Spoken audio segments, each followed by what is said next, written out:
আল্লাহ শাফি, আল্লাহ মাফি পরে পানিতে ফু দিলে কি হবে? আপনার মরণ পর্যন্ত আমলটি উপকারে আসবে, কাজে আসবে। আমলটি খুবই গুরুত্বপূর্ণ হতে যাচ্ছে, তাই অনুরোধ করব আমলটি সবাই শিখে রাখুন।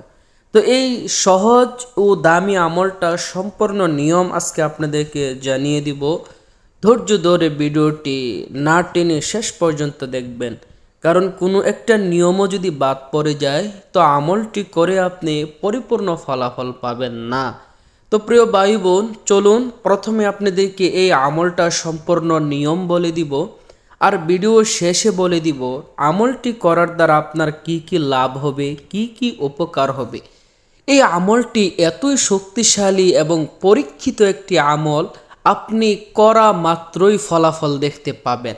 শুধু তাই না, আমলটি আপনি বাংলাদেশে বসে করে যদি বিদেশে আপনার কোনো আত্মীয় স্বজন, কাছের মানুষ অসুস্থ থাকে, তাদের জন্য যদি আপনি বাংলাদেশে বসে আমলটি করেন তাহলে ইনশাল্লাহ সেও সুস্থ হয়ে যাবে।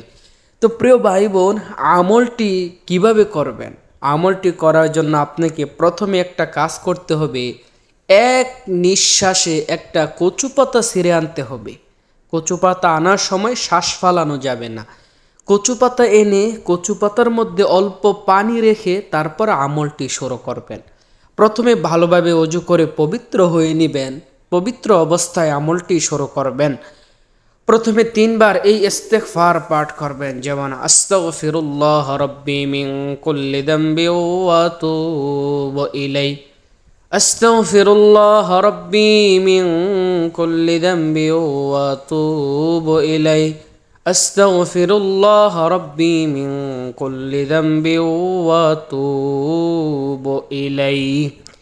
3 বার ইস্তিগফার পড়া শেষ হয়ে গেলে 3 বার এই দুরূদ শরীফটি পড়তে হবে, যেমন আল্লাহুম্মা সাল্লি আলা মুহাম্মাদিন ওয়া আলা আলি মুহাম্মাদ কামা সাল্লাইতা আলা ইব্রাহিম ওয়া আলা আলি ইব্রাহিম ইন্নাকা হামিদুম মাজিদ।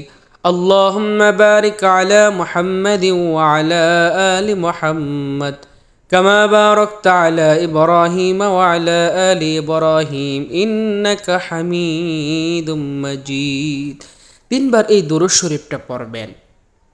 পড়ার পরে এখন আপনার কাজ হলো আপনি পড়বেন আল্লাহ শাফি, আল্লাহ মাফি, আল্লাহ শাফি, আল্লাহ মাফি। এই দুইটা দোয়া 3 বার, 5 বার বা 7 বার পরে ওই যে কচু পাতায় রাখা পানিটার মধ্যে একটা ফু দিবেন। ফু দেওয়ার পরে সর্বশেষ আবার প্রিয় নবীর উপর 3 বার দুরূদ শরীফ পরে আরও 2টা ফু দিবেন পানির মধ্যে। এখন এই পানিটা কি করবেন আর এই আমল করার দ্বারা আপনার কি লাভ হবে চলুন আপনাদেরকে জানিয়ে দিই। তার আগে ছোট্ট একটা অনুরোধ থাকবে, এমন সুন্দর সুন্দর ইসলামিক ভিডিওগুলো নিয়মিত সবার আগে পেতে দয়া করে চ্যানেলটি এখনই সাবস্ক্রাইব করে দিবেন প্লিজ। প্রিয় ভাই বোন, আমলটি তারাই করবে যাদের আমাশা হয়েছে, ডায়রিয়া বা পেট খারাপ হয়ে গেছে। আমাদের অনেক সময় কিন্তু ডায়রিয়া হয়, পেট খারাপ হয়ে যায় বা আমাশা হয়ে যায়। এই সকল রোগীরা এই আমলটি করে যদি কচু পাতায় থাকা পানিটা খাওয়িয়ে দেন, ইনশাল্লাহ সাথে সাথেই রেজাল্ট পাওয়া যায়। খুবই পরীক্ষিত একটা আমল, সাথে সাথেই ফলাফল পাওয়া যায়।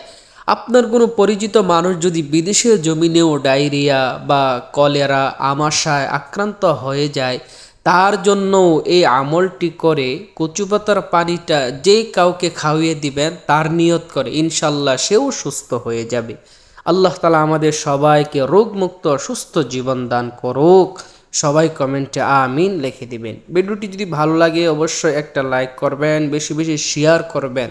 আপনার একটা শেয়ারে অন্য ভাই যদি একটু উপকৃত হয়, আল্লাহ তাআলা আপনাকে অসংখ্য সওয়াব দান করবে।